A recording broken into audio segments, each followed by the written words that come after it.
नेताजी किस मुतालिक आज जिलाधिकारी श्रावस्ती से आप मुलाकात करने आए थे? देखिए, जैसा कि आप सब लोग जानते हैं कि 2024 के लोकसभा चुनाव में हम 6 से 8 महीना इस पूरे लोकसभा में घूमे और लोगों से संपर्क संबंध रहे। जब भी यहाँ पर कोई समस्या श्रावस्ती बलरामपुर में होती है तो हमसे लोग संपर्क करते हैं और हम भी उनमें कोशिश करते हैं कि वहाँ शरीक हों। तो इधर काफ़ी दिनों से यहाँ श्रावस्ती से तमाम मदरसे के लोगों ने और तमाम लोगों ने फोन करना शुरू किया कि कुछ मदरसे सील हो रहे हैं, कुछ डिमोलिश किए जा रहे हैं। तो मैंने 7 मई को देवीपाटन मंडल आयुक्त कमिश्नर महोदय को एक ज्ञापन दिया और उनसे मुलाकात की कि भाई जो कानूनी तौर पर जो सुप्रीम कोर्ट का आदेश निर्देश है उसके पालन किया जाए और उसके तहत कोई कार्रवाई हो।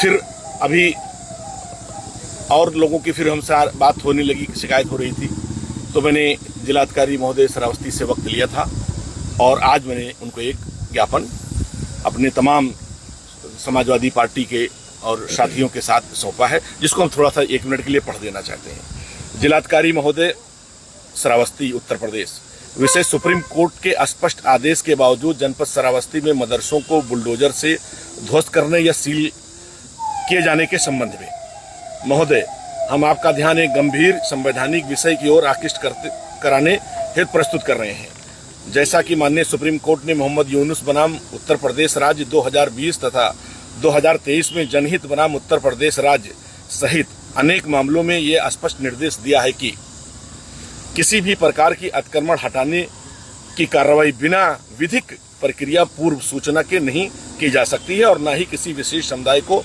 लक्ष्य बनाकर ऐसी कार्रवाई की जा सकती है। परंतु अंत खेद के साथ सूचित करना पड़ रहा है कि श्रावस्ती जनपद में हाल में दर्जनों मदरसों को बिना स्पष्ट नोटिस, कानूनी सुनवाई, वैध प्रक्रिया के या तो बुलडोजर से ध्वस्त कर दिया गया है अथवा सील कर दिया गया है। ये कार्रवाई संविधान के अनुच्छेद 14 समानता का अधिकार, अनुच्छेद 25-28 धार्मिक स्वतंत्रता तथा सुप्रीम कोर्ट के उपरोक्त आदेशों का उल्लंघन है।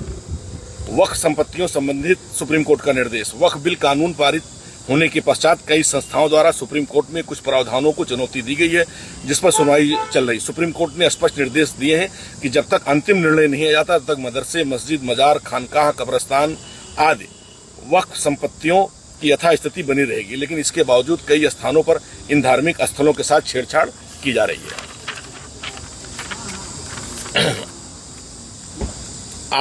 हमारा आपसे विनम्र निवेदन है कि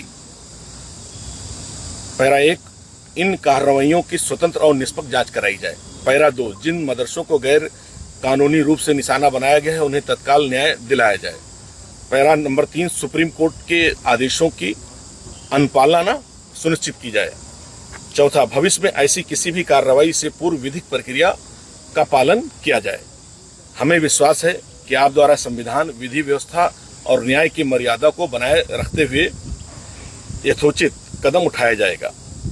महोदय, आपसे त्वरित कार्रवाई अपेक्षा के साथ मसूद आलम खां, राष्ट्रीय सचिव समाजवादी पार्टी, पूर्व लोकसभा प्रत्याशी गोंडा, और इसके साथ में दर्जनों कई हमारे समाजवादी पार्टी और संभ्रांत व्यक्तियों के इसमें हस्ताक्षर है।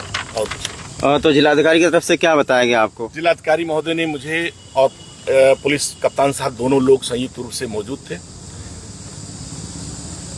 जिलाधिकारी महोदय ने कहा है कि नहीं, ठीक है, हम पूरा इसका संज्ञान लेंगे और आगे जो मदरसे सील किए गए हैं वो अपनी मान्यता के कागजात पूरे कर लें तो हम उन्हें खुलवा देंगे जिनका मान्यता नहीं है। और आगे भी जो चीजें कार्रवाई, जो डिमोलिश की कार्रवाई होगी, उन्होंने कहा है कि हम सुप्रीम कोर्ट के आदेशों के निर्देशों का पालन करके उन्हें समय देने के बावजूद अगर वो गैर कानूनी जमीन पे बने हैं तो हम सुप्रीम कोर्ट के आदेशों का पालन करेंगे, ऐसा मुझे उन्होंने भरोसा दिया है।